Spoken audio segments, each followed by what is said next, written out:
I lost myself before I even realized it was happening. One day I looked in the mirror and I just didn't recognize who I was anymore. Maybe you felt this way too. Maybe you feel this way right now. The thing about feeling invisible is that it doesn't hit you all at once. It sneaks up on you. And one day you just wake up and there it is. And it's not even something you always notice right away. Invisibility isn't dramatic, it's subtle.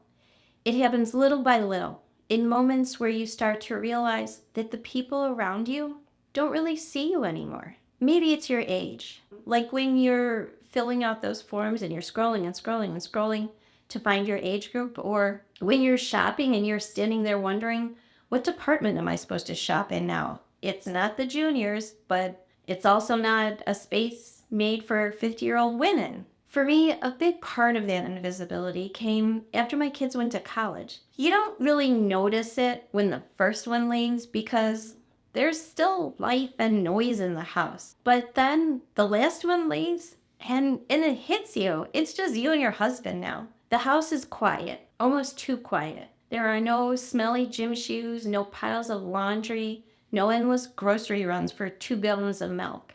It stays clean, but doesn't feel right. And that's when the reality starts to settle in. You realize that the life you had is no longer the same. It's not bad. Heck, I did a pretty good job. The kids have jobs and apartments and they're thriving, but now it's just me and I have this space and time asking myself, what's next? And that question is more unsettling than you think.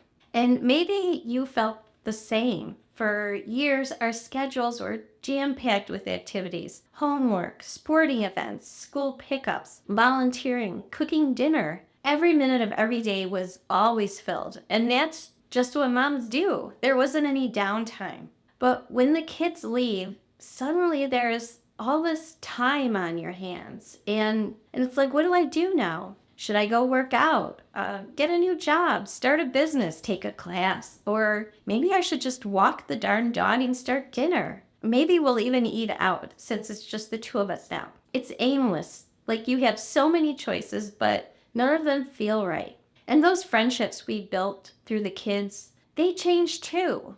They held on to them for a few years, but eventually friends move away and connections shift. And it's like the glue that held everything together isn't there anymore. It feels like a natural part of life, but it also makes you feel more isolated. The hardest part of all of this is not having a guide. There's no roadmap for the stage of life. You're suddenly faced with the question, what's next? And it can be exciting. The future feels wide open, but it's also really, really intimidating, especially when you're used to some structure. And with that opportunity comes a lot of self doubt.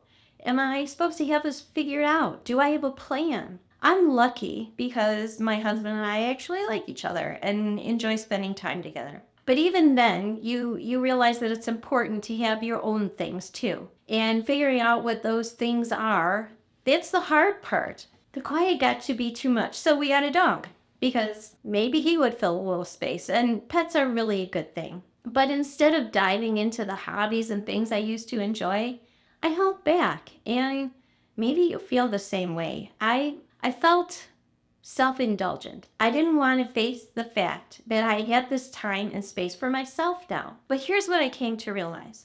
This empty space wasn't just something to dread. It was actually an opportunity to whatever. It was a blank canvas, a chance to figure out who I was outside of being a mom and a wife. And then just as I was starting to look forward, the world turned upside down. COVID hit, and that blank canvas that I started to imagine, it was covered over with layers of grief and uncertainty and fear. Suddenly, life felt a little out of control, and everything shifted in ways I could never have prepared for. As if the chaos of COVID wasn't enough, my mom had to be placed in a nursing home. She had Alzheimer's and had taken a fall. Talk about the worst timing. COVID made everything harder. I wasn't able to visit her until late May, and even then, it was through a fence with both of us wearing masks. We were allowed to see each other for 30 minutes once a week. I remember that first visit so clearly. The sun was shining, and I managed to get a really beautiful picture of her. But deep down, I knew this was going to be a rough ride. When I walked back to my car, the tears started falling, and I couldn't get behind the wheel fast enough. It's like no matter how much I tried to brace myself, I wasn't ready for what was coming. And her health kept declining, and by October 10th, she was gone. I heard about Alzheimer's before, but witnessing it firsthand, it changes you. It's a disease that robs you of someone before they're even gone, and I don't think I'll ever fully understand it. And grief, honestly, I'm still chasing it. I miss my mom every day, and I keep thinking about all the missed opportunities in our relationship. We both could have done better, and I'll probably always carry that with me. When I finally figure out what grief is, I'll let you know. After my mom passed, I started to notice just how many pieces of my life had quietly shifted. It wasn't just about losing her. My kids were off on their own.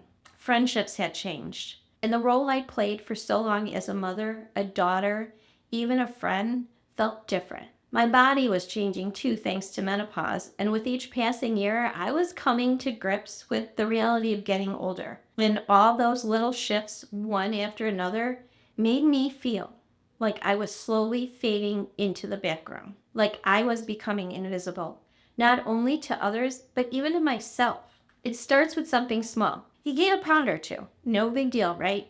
But then one day, it's 20 pounds. You become a little more invisible.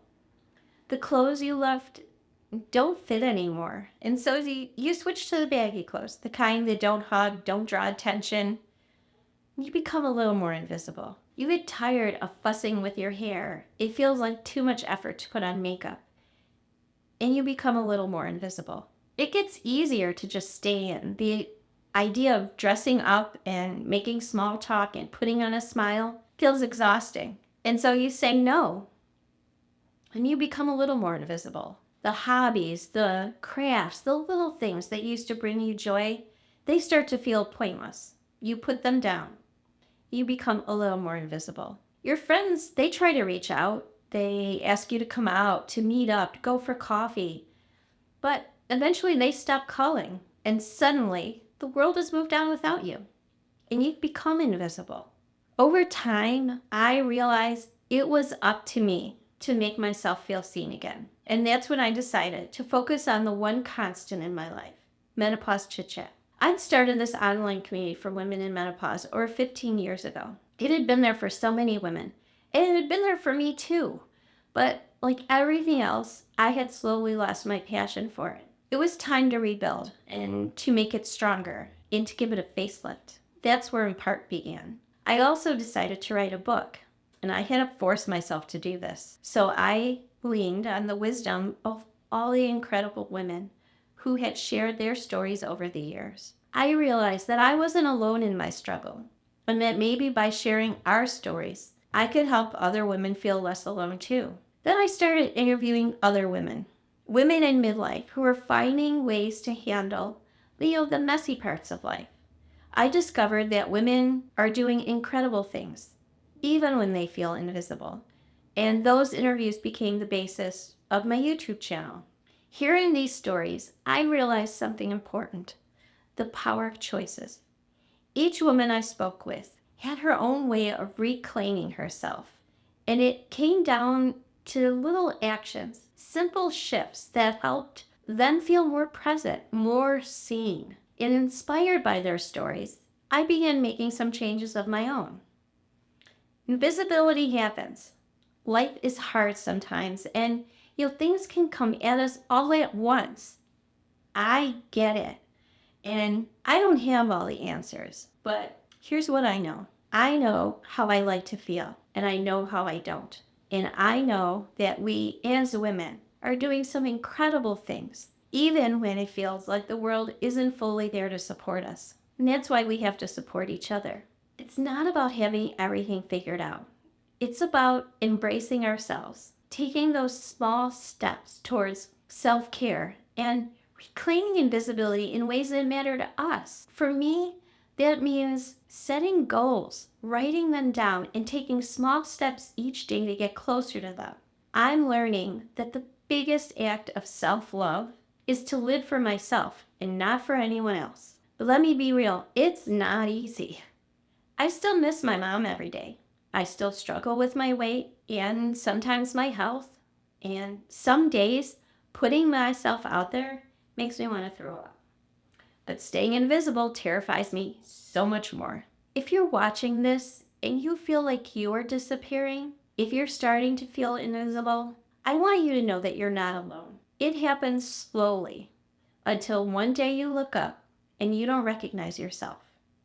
I get it. I really do. The first step is to notice, to see where you've let yourself fade. Maybe it's in the way that you dress. Maybe it's in skipping the things that used to make you smile. Maybe it's in the friends you haven't called back. Whatever it is, start small. Just one step. You don't need to write a book or launch a community to take back control.